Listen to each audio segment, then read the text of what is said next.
Assalamualaikum warahmatullahi wabarakatuh. Alhamdulillah rabbil alamin. Hamdan yuwafi ni'amahu wa yukafi'u mazidah. Asyhadu an la ilaha illallah. Asyhadu anna Muhammadan 'abduhu wa rasuluh.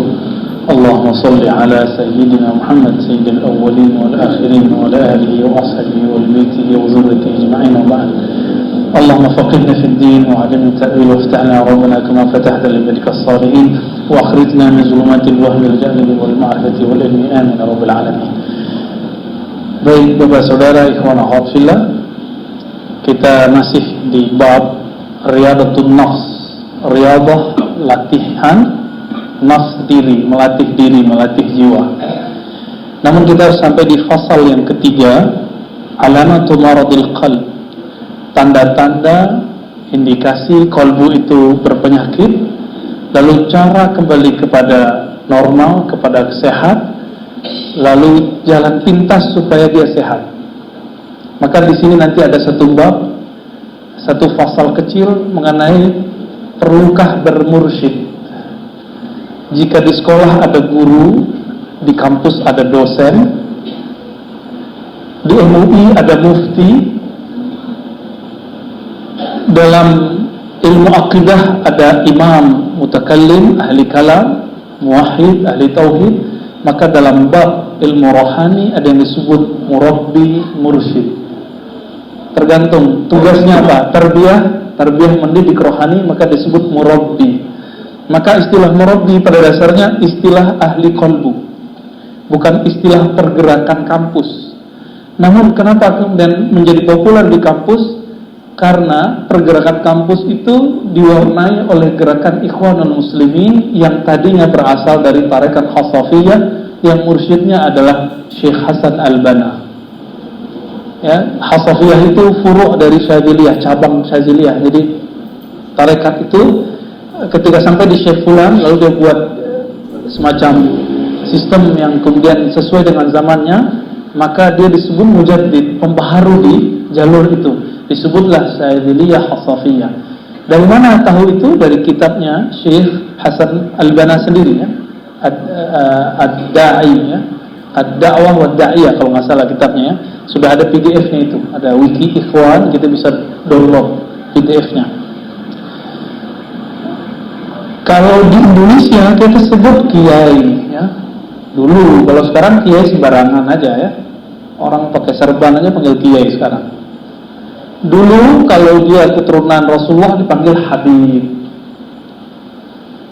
Kalau di kampung saya Sumatera Barat dipanggil Abuya atau Buya. Namun di sana Buya dibagi dua. Ada Buya ahli qalbu disebut mursyid atau syekh.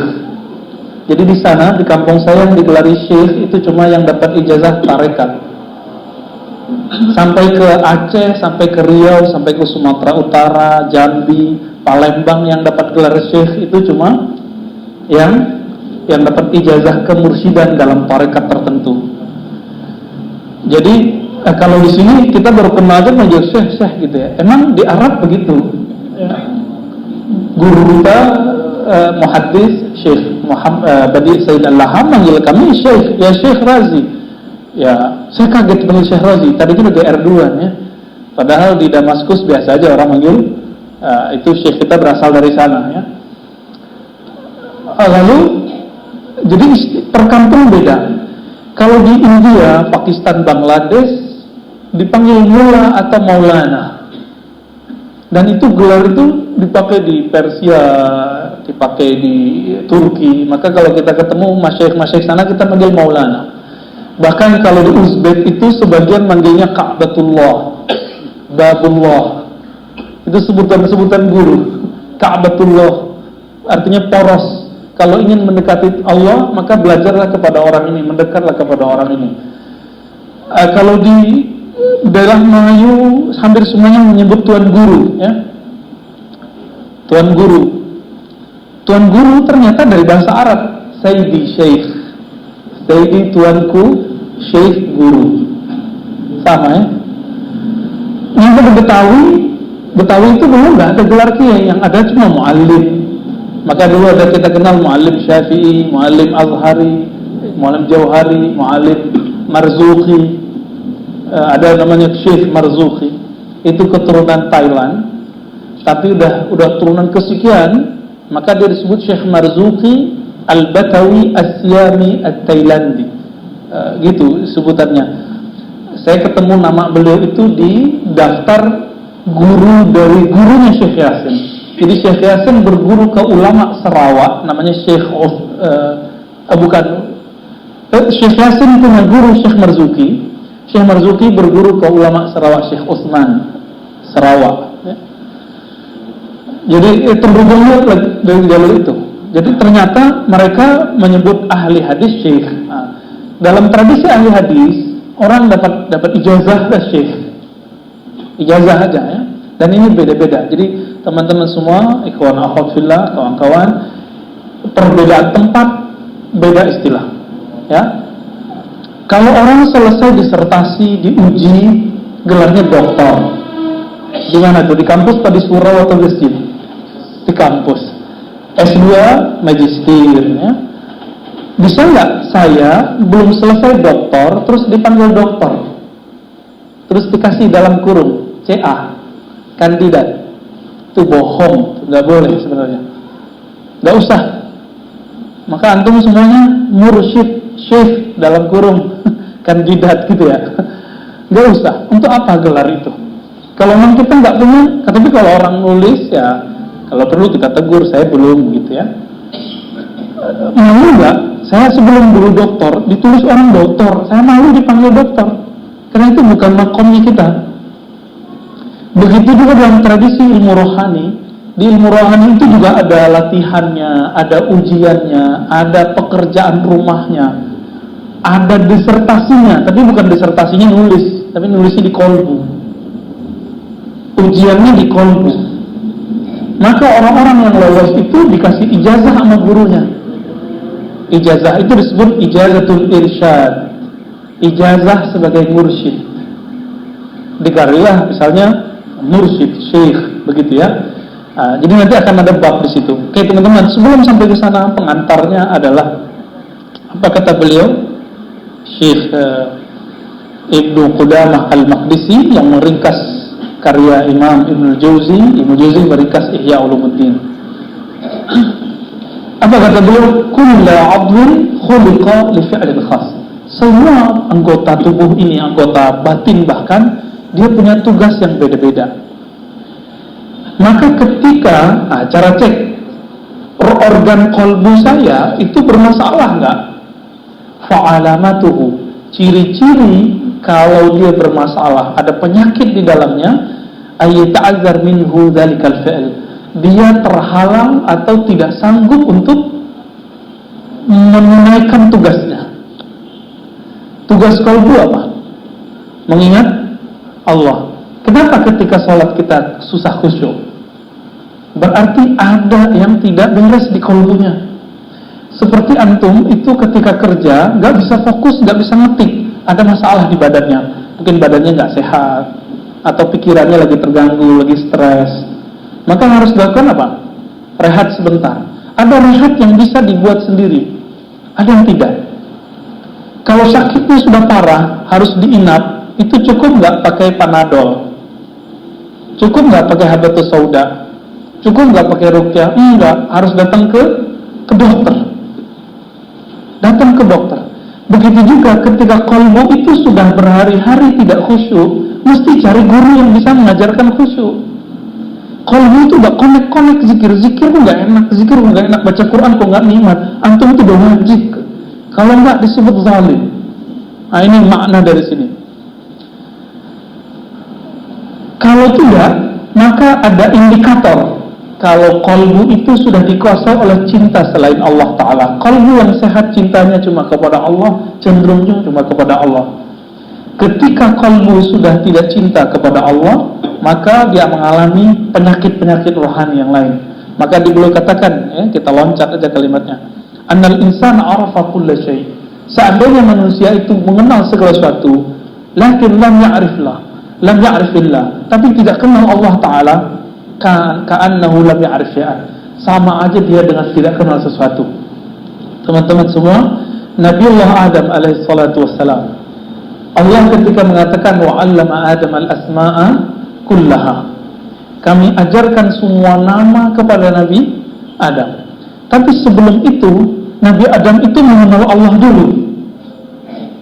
Kalau kita kan kebalik, kenal alam dulu baru kenal Allah. Itu namanya metode filosof dan ahli kalam, ahli akidah, ahli tauhid.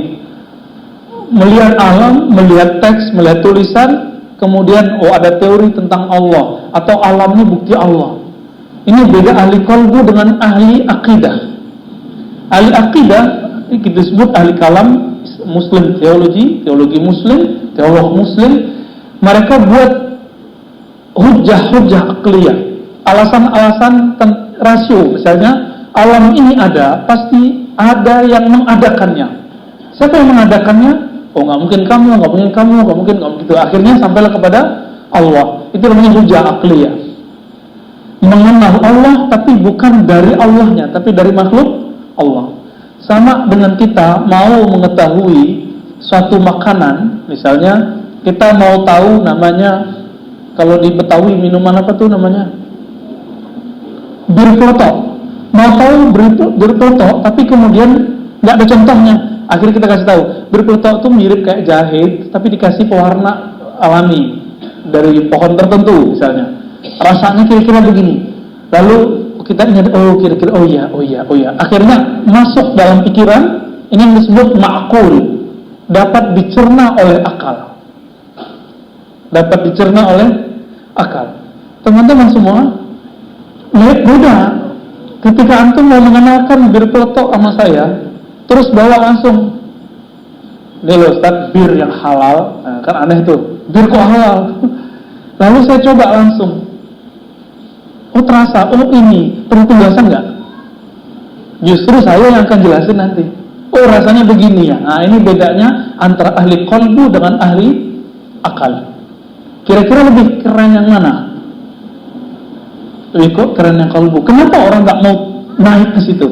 Kenapa kita berhenti di arogansi intelektual kita? Gelar S1, gelar S2, saya kiai, saya ustadz, saya jago baca kitab, saya seorang eksekutif muda, bla bla bla. Kenapa kita berhenti di situ? Kok nggak mau naik? Makanya khusyuknya nggak nyampe, karena khusyuk nggak bisa pakai akal. Akal itu tidak punya tugas namanya khusyuk. Akal itu harus ria. Dia harus mikir, nanya terus. Jadi antum itu kalau masih nanya, sebenarnya bentuknya gimana sih, rasanya kayak gimana? Karena barangnya belum ada. Perlu ada analog. Tapi ketika kita sudah mencoba, pertanyaan hilang. Benar? Ya. Ini ahli qalbu. Maka dikatakan di sini, orang yang tidak kenal Allah dengan Allah itu sendiri, ka'annahu lam ya'rif syai'an. Dia sebenarnya belum kenal apa-apa. Ya. Lalu apa kabar yang kurang enaknya dari kitab ini? Wa mardul qalbi khafiyyun. Penyakit kalbu itu tersembunyi.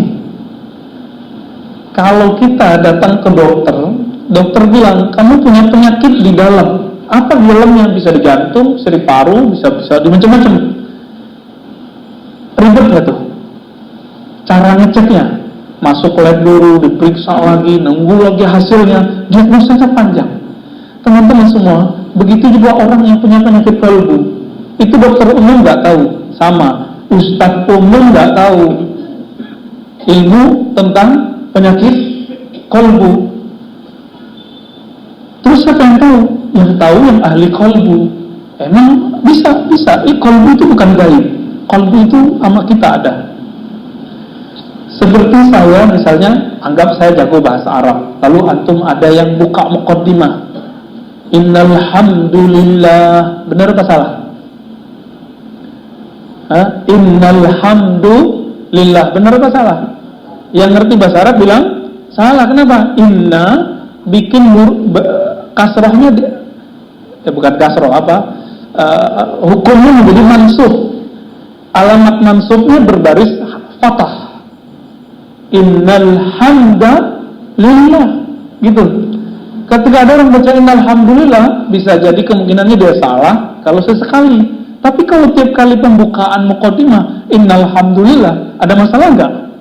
Ada masalah. Saya dengar seorang syekh, dia ketika membuka doa, ya badi'us samawati wal ard, itu bisa benar kalau dia ngerti nahu. Cuma nahu yang standar dia itu salah, harus pakai ya badi'as samawati wal ard. Tapi kalau nahunya levelnya agak tinggi dikit tuh bisa dibenerin nanti, bisa dengan benar, tapi harus ada yang berubah dikit. Ya badi'u atau ya badi'un samawati, ya samawati itu menjadi objeknya. Namun itu nggak lumrah, ya. Maka teman-teman semua, ketika saya tahu itu salah, orang ini nggak ngerti nih, apakah itu alam gaib? Enggak. Suatu kali saya mimpin sholat, disuruh sama guru saya, mursyid saya punya mursyid, ya. Jangan dikira saya nggak punya mursyid. Mursyid saya bukan buku itu cuma dalil. Yang nunjukin cara make buku itu namanya mursyid, syekh. Quran itu dalil. Cara yang ngajarin baca Quran disebut guru ngaji. Apa? Guru ngaji itu guru membaca. Kalau untuk membaca yang zahir mesti ada yang gurunya. Masa untuk membaca yang batin gak ada gurunya? Nggak usah pakai mursyid. Ini zaman kita bisa akses pakai digital. Ya suka-suka kamu lah, ya. Tapi logikanya sudah nggak jalan. Kenapa? Untuk membaca yang zahir mesti ada guru. Masa untuk membaca yang batin gak ada guru? Berarti nggak ghair ma'qul, ya? Dia nggak rasional. Saya mimpin salat, waktu itu sedang seneng-senengnya irama Syekh Al-Ghamidi. Syekh Al-Ghamidi, enak gak suaranya? Oh enak sekali. Ya, beda-beda tipis lah sama suara imam kita tadi, ya. Suara imam kita kan juga enak. Mana imam kita? Wah, alhamdulillah. Ketika saya asik dengan suara, asik, lalu ada terbesit sebentar, set. Apa yang terbesit? Suara gue bagus juga nih, gitu. Terbesit sebentar aja, lalu saya lawan, tapi nggak bisa ngelawannya, keasikan. Akhirnya selesai sholat, guru saya tegur, sholat itu jangan riya, baca itu karena kamu di hadapan yang menurunkan Quran itu sedang memandangmu, sedang mendengarmu. Gemetaran juga gitu ya. Hilang itu, ya. Sehingga saat itu kalau mimpin sholat nggak ada lagi perasaan-perasaan mau didengar orang, mau dibilang bacaannya kayak si Soleh, Syekh Al-Ghamidi, kayak sudis, udah, cukup ditampar dengan kata-kata sekali. Maka ghadabu syekh, ketika guru mursyid itu marah, marahnya itu berkah. Jangan begitu, ya.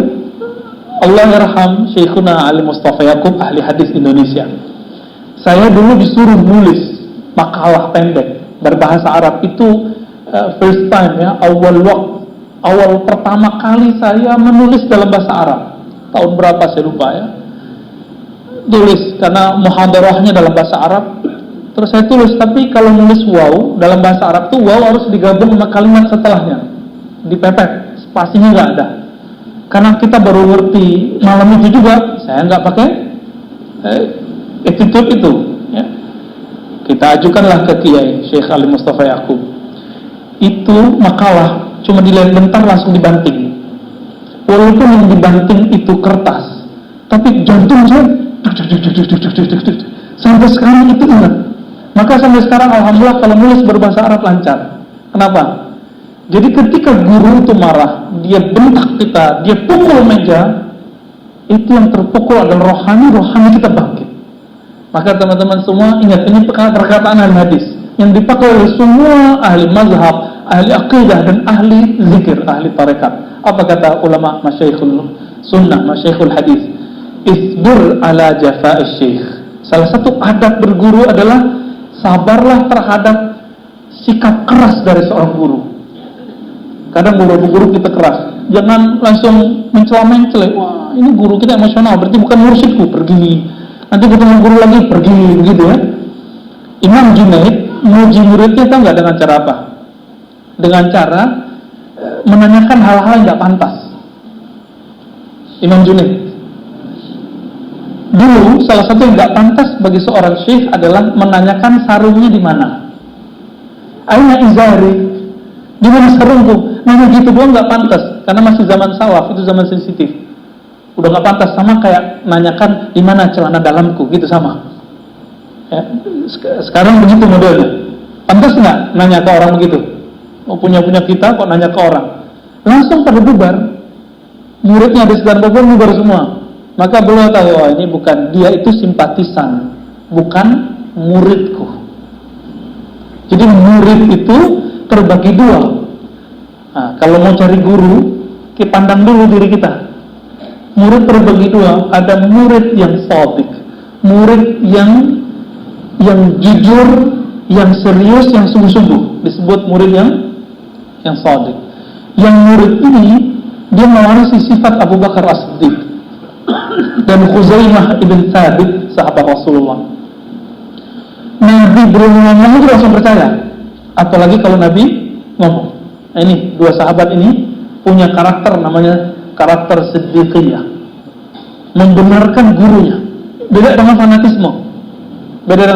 Dia menghormati gurunya dengan hormat yang sangat luar biasa. Ternyata saya sudah setelah selesai sekolah ini, kan nggak ada lagi kan, setelah S3 nggak ada lagi. Sekolah resmi udah selesai, Pak. Setelah kita ingat kapan saya kalau belajar itu paling gampang hafal tanpa perlu menghafal, ketika saya cinta sama gurunya dan sangat hormat kepada beliau, maka saya nggak perlu menghafal, cukup ingat dia sebentar, semua langsung ingat. Salah satunya Allah yarham Syekhuna Ali Mustafa Yaqub, guru saya ahli hadis yang mengajarkan kutubus sittah, Sahih Bukhari, Muslim, Daud, Tirmizi sampai akhir. Itu kalau ingat beliau aja seneng gitu, udah ingat apa yang diajarinnya, nggak perlu ngafal. Itu ajib kalau kita sudah cinta. Kenapa selama ini anak-anak kita susah menghafal? Karena dia bermikirin gimana secara menghafal. Dia belum cinta sama gurunya, maka belum cinta sama pelajarannya. Nah, itu terjadi waktu saya belajar bahasa Arab, ya. Oke. Teman-teman semua, ada murid yang kedua, murid kadzib. Ya, viewer, liker itu ya. Itu gampang sekali berubah menjadi hater. Orang-orang yang simpati itu gampang berubah menjadi benci. Inilah bahayanya, teman-teman semua, ikhwan akhwat fillah. Ternyata kita ini terjebak kepada tasyayyu itu tidak hanya di akidah, tapi juga dalam berguru. Tasyayyu artinya meniru gaya orang Syiah. Apa itu? Dalam Syiah ada namanya ismatus syuyukh, ismatul a'immah, bukan syuyukh. Kemaksuman imam. Imam itu gak berdosa. Dalam pikiran kita, oh kalau ustadz gak mungkin dosa, kalau ustadz gak mungkin salah. Itu dalam pikiran kita. Sekali dia salah, kita gak percaya lagi sama dia. Ya, salah seorang mendebat saya masalah, saya kok gak ngeritik Habib Rizik. Kok saya gak ngeritik? Walaupun manhaj dakwah saya mungkin beda atau ada samanya dengan beliau. Apa jawaban saya? Kenapa ngeritik kan bla-bla-bla ya? Habib itu bukan jaminan orang terpelihara dari dosa. Kalaupun ia benar dia pernah salah, emang dia akan salah terus? Apakah hilang kehabibannya? Enggak.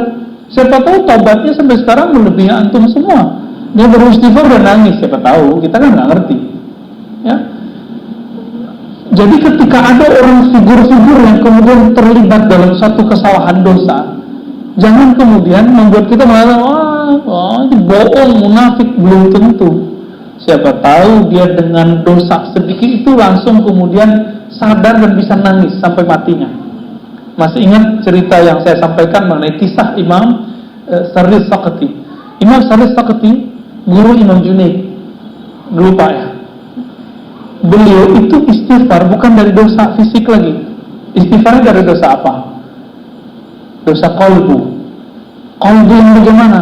Dulu dia punya toko, semua toko di pasar tradisional terbakar kecuali toko dia. Lalu murid-muridnya datang, tuan guru, ihtaraqatis suq, pasar terbakar. Illa malaka, kecuali milikmu. Lalu dia mengatakan, alhamdulillah. Benar ya? Kayaknya benar ya? Semua terbakar kecuali enggak punya kita. Kita bersyukur ya. Ternyata secara ilmu rohani itu dosa. Kenapa kita senang saat orang lain susah? Oleh karena itu Imam Sarri Saqati level istighfarnya udah beda sama kita. Kita istighfarnya emang dari dosa. Kalau beliau istighfarnya dari hal yang nggak pantas, pantaskah saya bersyukur saat orang bersedih? Nggak pantas. Itu istighfar mereka. Antum gimana? Orang merasa tersinggung sama kita aja kita istighfar, itu yang pas. Walaupun kemudian orang mungkin nggak tersinggung sama kita, tapi kita merasa jangan-jangan dia tersinggung nih, gitu. Ada perasaan kehalusan qalbu di situ. Maka teman-teman semua, karena dia khafi sangat halus, yang mengetahuinya adalah orang yang latihan zikir khafi. Yang mengerti bagaimana rumitnya urusan qalbu hanyalah orang-orang yang melatih qalbu. Sebagaimana yang mengerti ilmu grammar bahasa Arab, nahwu sharaf adalah orang yang berlatih ilmu nahwu sharaf, ya. Saya walaupun jago bahasa Arab kata orang, saya nggak imam dalam nahwu sharaf. Masih ada yang di atas kita jauh, ya, levelnya jauh di atas kita. Tapi minimal untuk syarat membaca dan syarat untuk mengeluarkan fatwa, walaupun saya belum berfatwa, itu kita sudah pakai, sudah punya, gitu. Tapi kalau akan menjadi seperti imam ahli bahasa yang bernama Imam Sibawayh, kita nggak nyampe. Ya. Coba, semua lafaz di Quran itu bisa dijelaskan gramatikalnya. Saya alhamdulillah bisa, insya Allah. Tapi tidak sedalam orang-orang yang kemudian sudah sekian tahun ngaji kitab tertentu. Alfiyah, kita kan ngaji alfiyahnya sekali dua kali doang. Mereka ada yang sudah hafal bolak-balik. Itu akan beda. Maka yang ahli nahwu sharaf adalah orang yang lama pakai itu. Begitu juga teman-teman semua, orang yang ahli qalbu adalah orang yang berlatih qalbu setiap saat. Latih qalbunya. Dan kerja qalbu apa? Ala bi dzikrillah tatma'innul qulub. Kerja qalbu hanya zikrullah. Kerja qalbu cuma zikrullah, ya. Kalau qalbunya zikir, maka akalnya akan terang. Maka saya menemukan cara cepat untuk orang cerdas. Itu adalah qalbunya beresin, nanti hafalannya kuat. Qalbunya beresin, nanti kecerdasannya naik. Semenjak saya belajar zikir qalbu, selalu juara Pak waktu sekolah. Belajar zikir qalbu umur 12 tahun, tapi habis itu kemudian ikut aliran macam-macam, ya, kiri kanan. Namun zikirnya mau nggak mau kepake gitu. Ketika baca subhanallah, maksurat pagi sore, itu zikirnya kepake. Walaupun saya malah membid'ahkannya misalnya, tapi otomatis rasanya muncul. Apa akibatnya? Efeknya belajar teks itu gampang, ngafal itu gak susah. Kayaknya dunia itu lapang, itu gak ada kepanikan, ya. Baik. Pernah melihat hasil medical check up itu, ya, MCU ya namanya. Kalau antum lihat, ngerti nggak? Enggak. Ada di situ gelombang otak, gelombang jantung gitu ya. Ngerti nggak tuh? Saya nggak ngerti. Padahal saya dokter. Tapi kan saya bukan dokter, ya kan? Yang ngerti siapa? Dokter. Dokter apa? Dokter jantung atau dokter bedah atau sejenisnya yang mengerti ilmu itu. Kenapa saya nggak ngerti? Karena emang bukan kerjaan saya, bukan ilmu saya itu. Apakah semua ustaz mengerti hadis ini sahih tidak sahih? Enggak. Siapa yang mengerti hadis ini sahih tidak sahih? Ahli ustaz yang ahli hadis. Kalau ustaz ahli hadis enggak, ya. Terus apakah semua orang kemudian mengerti masalah qalbu? Enggak juga. Maka silakan dicari guru yang ahli qalbu. Nanti dia akan menunjuki cara ngobatin qalbunya. Ada caranya, ya. Sama mereka gampang. Kita pikirin sendiri kan susah. Coba belajar bahasa Arab sendiri, tahun 2 tahun juga gak sukses. Tapi sama ustaz, sama guru, sama syekh 3 bulan sukses. Ahli qalbu bisa lebih cepat. Karena qalbu itu sekali dia steril, lalu dimasukkan zikrullah, gak nyampe 10 hari dia udah bercahaya, ya. Kalau udah lewat 40 hari jadi waliullah sudah. Kok bisa? Hadisnya jelas. Hadis Imam Tirmizi mengatakan orang-orang yang salat subuhnya berjamaah dapat takbiratul ihram, ya, maka Allah bebaskan dia dari kemunafikan. Kan ada. Kalau enggak munafik berarti apa? Mukmin. Kullu mu'min waliyullah. Semua mukmin itu wali Allah. Gampang kok jadi wali Allah, buang sebab munafik gitu aja, ya. Saya belum jadi wali Allah, saya masih banyak kemunafikannya. Allahumma ighfir lana wastur auratina wa ajirna minan nar wa akhlis qulubana minan nifaq, amin ya rabbal alamin. Orang yang yang sudah praktek 40 tahun dengan yang baru praktek 5 tahun beda nggak? Sama. Ahli kolbu yang sudah lama praktek kolbu, ngobatin kolbu, dengan orang yang baru dapat izin beda. Akan beda ketajamannya, ya, beda semua. Nah, mereka tuh yang bisa ngerasakan denyut jantung kolbu kita. Wah, ini nggak beres di sini nih, ya, ini sifatnya yang harus bagi ini. Oke. Oleh karena itu, Imam Ghazali mengatakan, untuk mendiagnosa kolbu itu hanya ada 2 jalan. Pertama, ayajlis baina yaday syaikhin basirin bi'uyubin nafs. Nah, ini kemudian kesimpulan dari Imam Ibnu Qudamah, ya. Berguru kepada orang yang mengerti aib-aib kolbu, yang kita sebut dengan Syekhul Mursyid. Dia sebut Syekh. Kitab ini menunjukkan bahwa berguru itu sesuatu yang wajib. Wajib berguru untuk ilmu kolbu itu wajib. Jadi bagi saya nggak sunat lagi berguru ilmu kolbu. Kalau kita sakit berobat wajib nggak? Kalau kolbu sakit, masa berobat kolbu nggak wajib? Kan nggak adil. Oke, jadi cari guru kolbu, nanti dia akan obati kolbu kita. Kalau masalahnya kita nggak ngerti ini sunnah bid'ah, belajar ke ahli fikih, ya. Nah, ini kita ulang-ulang terus sehingga ini masuk ke alam bawah sadar kita.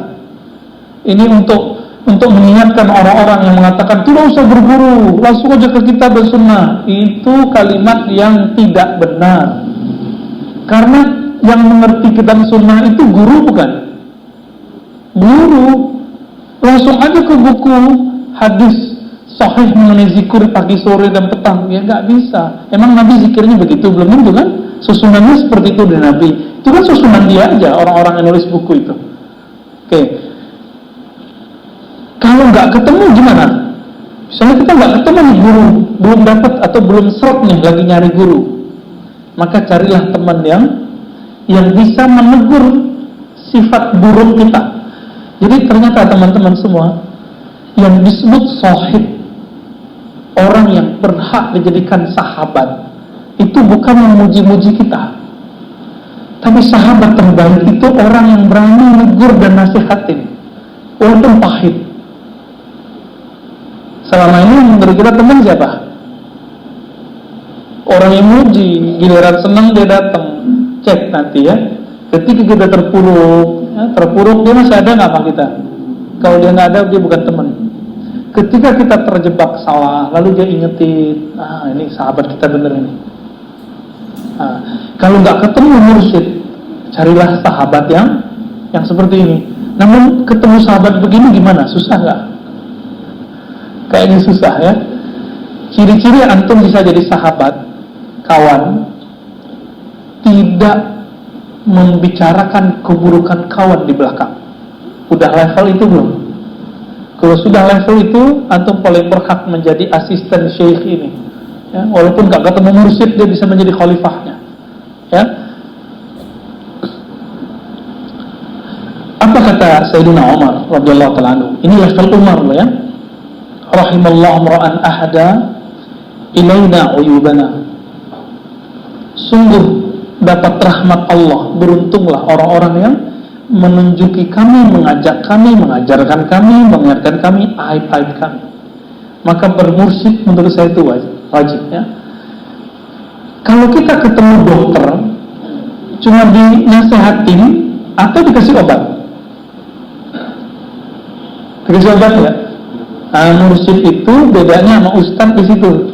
Ustadz itu pinter ceramah, tapi kalau mursyid nggak pinter ceramah biasanya. Ada yang pinter ceramah, ada yang enggak. Maka dia akan kasih obat. Nih, amalkan ini, atau dia akan tunjukkan cara mengobati diri. Itu yang disebut resep obat dari mursyid. Maka Imam Abul Hasan Syadzili dinukil oleh Abul Abbas Al-Mursi, kemudian diulang lagi Ibnu Athaillah Sakandari. Apa kata mereka? Syekhuka, guru itu bukan yang nyuruh-nyuruh kamu banyak amal, zikir 1000, bikin 1000, bukan. Gurumu yang jika dia suruh kamu bahkan lebih dari 1000, 2000 terasa ringan bagimu. Itu berarti guru kita. Jadi kalau kita masih mikir ini banyak amat, berarti kita belum ketemu orang yang bakal jadi guru, atau kita belum kenal diri sendiri. Maka teman-teman, kalau ketemu ketemu ahli kolbu, pasti dia akan ngasih itu. Namun ahli kolbu ini sama kayak dokter, ada yang ketat, ada yang tidak ya. Imam Syarani menyebutkan beberapa jenis-jenis gurunya. Ada gurunya itu sampai meninggal cuma punya murid yang dia talqin zikir satu doang, Pak. Ada guru, kata Imam Syarani, yang dia baru ngangkat muridnya, itu siapapun yang ketemu langsung dia terima. Oh, itu beda lagi tuh. Ada guru yang pertengahan ini, kalau mau berguru sama dia dibuat semacam dua model. Ada simpatisan tadi, ada yang empati. Ada yang cuma ya datang ngambil berkah, ada yang betul-betul ingin mengambil ilmunya. Maka orang-orang yang mau level 2 ini biasanya dikasih zikir-zikir latihan ujian. Kalau dia lolos baru dia diangkat jadi murid. Nah, ini yang level 2 nih.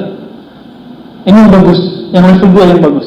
Tapi yang level pertama itu lebih keren. Dia cuma ngangkat satu murid, yang diangkat pasti dia langsung jadi waliullah. Ya, karena dia ngeliat, wah ini nggak bisa nih, ini nggak bisa, ini nggak bisa, ini gitu. Cuma sayangnya syekh-syekh begitu, nanti muridnya nggak banyak dan bisa-bisa ilmunya habis. Contohnya saya waktu ke Padang beberapa bulan lalu, saya minta diantarkan untuk berziarah ke salah satu syekh. Kebetulan keturunannya itu mau nyupirin dan dia seorang dokter.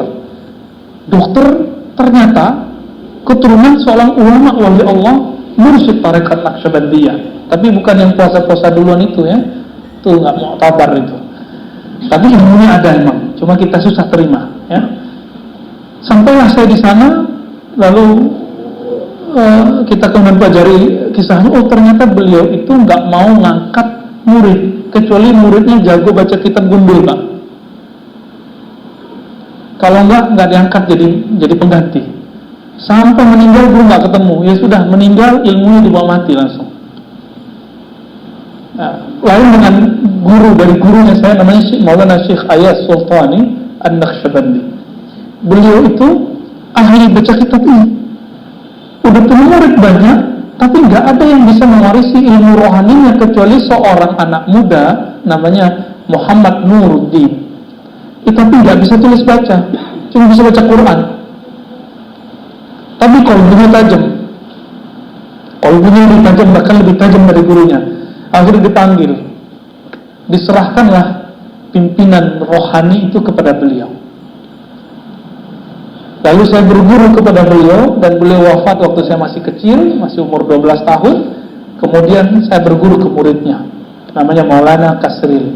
Jadi saya berguru, tapi bukan ke dokter dalam ilmu ini. Saya berguru ke syekh mursyid, doktornya ilmu rohani. Ya, dia nggak punya sertifikat kampus, sertifikatnya dari sana. Itu kita lihat, wow, sanadnya sampai kepada Rasulullah Sallallahu Alaihi Wasallam. Karena sanadnya sampai kepada Rasulullah, silsilahnya itu mirip kayak strom listrik.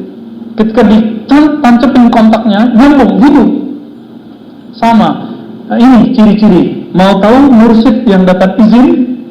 Mursyid itu dapat ijazah dari gurunya, seperti guru ijazahkan dari gurunya, terus nyambung sampai kepada Rasulullah Sallallahu Alaihi Wasallam. Ini disebutkan syekhun mursyidun ma'zulun, syekh mursyid yang dapat izin. Apakah Imam Ghazali dapat izin? Dapat. Siapa gurunya? Namanya Abu Ali Al-Farmadi, salah seorang ahli hadis, ahli fikih, dan juga ahli qalbu. Namanya tertulis dalam silsilah Naqsyabandiyah, Abu Ali Al-Farmadi. Silakan buka kitab Al-Maqsad Al-Asma, di bagian belakang belum menyebutkan nama gurunya itu. Syarah Asmaul Husna sudah diterjemah ke bahasa Indonesia. Silakan baca buku itu, nanti antum ketemu. Di sini saya mengkritisi pendapat sebagian dosen saya di UIN yang mengatakan apa dulu? Ghazali itu nggak bermursyid, itu bohong ya. Kamu tidak tahu, jangan buat klaim. Kadang-kadang begitu. Jadi level ilmiah kampus pun dia nggak tahu, dianggap sebuah teori. Apalagi yang ilmiah, korban hoax ya. Aduh, udah kacau udah ya. Suka nyebar kepalsuan. Baik, jadi teman-teman semua, apakah perlu bermursyid? Perlu, bahkan wajib. Apa ciri-cirinya? Ciri-ciri guru yang bisa membimbing kita kepada Allah, ciri-cirinya sederhana. dia nggak mesti berkopiah kayak saya, begini ya, berjubah, nggak mesti. Tapi dia dapat izin dari gurunya terus sampai kepada silsilah Rasulullah. Ya. Suatu kali ini sebagai penutup, satu kali guru saya menceritakan ada seorang anak muda diangkat menjadi mursyid oleh guru sebelah tarekat yang lain. Tapi si mursyid muda ini ketika ngajar zikir nggak ada efek kepada muridnya, nggak ada rasa bergetar kalbunya. Itu kalau zikir nyambung kepada Rasulullah, maka ayat surat Al-Anfal kena. Idza dzukirallahu wajilat qulubuhum. Jika disebut nama Allah, kalbu bergetar. Bergetar itu bukan maknanya orang azan terus kita terpanggil ke masjid, itu beda lagi. Itu bukan bergetar, itu namanya terpanggil. Bergetar itu wajilat. Sebut nama Allah, ya, itu ada getarannya. Dan itu bisa bikin merinding semua tubuh ini. Disebut taqsya'irru minhu juludul ladzina yakhshawna rabbahum. Dalam surat Az-Zumar ayat 23. Bahwa merinding itu benar, bukan dari syaitan. Ya. Ada orang yang karena merinding itu pingsan, ada kalau nggak kuat. Imam Hasan Al-Basri dibacakan surat Al-Hadid ayat 16, pingsan. Merinding dia karena dibacakan ayat ingat Allah, pingsan. Bisa begitu? Iya. Itu disebut dalam bahasa ilmu qalbu fana. Ya. Dia disebut apa? Fana. Fana itu ketika sifat kemanusiaannya tenggelam, habis. Pada Nabi Musa itu terjadi ketika Nabi Musa minta bertemu Allah, diperlihatkan Allah, pingsan kan Nabi Musa. Kalau bahasa kita pingsan, tapi dalam bahasa qalbu enggak. Disebut dengan fana, ekstase. Dia mengalami suatu kondisi yang sangat nikmat sekali. Jadi kalau mau cari guru, kita tutup dengan sebuah hadis ya. Satu kali Nabi SAW bertanya, Man awliyaullah. Hadis Imam Abu Nu'aim, hadisnya Hasan. Siapakah yang disebut wali Allah wahai Rasulullah? Berarti kalau kita terjemahkan, siapakah yang dapat membimbing hatiku kepada Allah? Siapakah wali Allah itu kan kekasih Allah? Siapakah yang bisa membimbing qalbuku untuk mencintai Allah? Apa jawaban Nabi? Jawabannya sederhana. Man idza ru'u dzukirullah. Guru mursyid wali Allah itu bukan yang bersertifikat doang, bukan yang bergelar, bukan yang berjenggot, yang berserban, bukan. Siapa mereka? Mereka adalah orang yang jika kita pandang dia, kita ingat dia, kita kenang dia, memandang, melihat dan mengenangnya membuat kita zikirullah, membuat kita ingat kepada Tuhannya, yaitu Allah Ta'ala. Kalau antum sudah punya guru begitu, jangan lepaskan dia. Ngaji terus kepadanya, ambil zikir kepadanya, latih kalbu. Itu mursyidnya. Sudah ketemu belum? Kalau udah, jangan dilepas. Minta talqin zikir kepadanya ya, biar nyambung kepada Rasulullah SAW. Karena yang dapat syafaat nanti cuma orang yang nyambung zikirnya kepada Rasulullah. Kita sebut ijazah talqin, sanad zikir. Jadi talqin itu bukan untuk orang sakaratul maut doang. Lakinul mautakum la ilaha illallah. Talqinkan mauta. Apa arti mauta? Kata Ibnu Rif'ah, orang yang bakal mati, orang yang sedang sakaratul maut, orang yang telah mati. Kita udah sakarat belum? Berarti kita yang mana? Yang bakal mati. Maka antum wajib belajar la ilaha illallah. Kalau belum belajar la ilaha illallah, nanti susah pas sakaratul mautnya. Gak bisa diajak keluh, gak bisa diajak. Nah, maka salah satu dari kakek saya, nenek saya ya, itu ketika dia sebelum wafat dia bilang ke mbah saya itu, dia bilang, kalau aku sakarat nanti kamu sudah lihat tanda-tandanya, tolong ingatkan aku, kasih tahu. Masih ingat nggak zikir yang diajarkan tuan guru? Gitu kan, Pak? Tuan guru, dia ingat gurunya, ingat zikrullahnya. Ini yang disebut dengan rabitatul mursyid, rabitah ruhiyah, menghubungkan kalbu, cinta kalbu kepada guru, lalu dia sampai kepada cinta kepada Allah Ta'ala. Semoga kita bertemu guru yang begitu sehingga kita sampai kepada Allah. Allah tutup aib kita semua. Amin ya rabbal alamin. Wassallallahu ala nabiyina Muhammad. Assalamualaikum warahmatullahi wabarakatuh.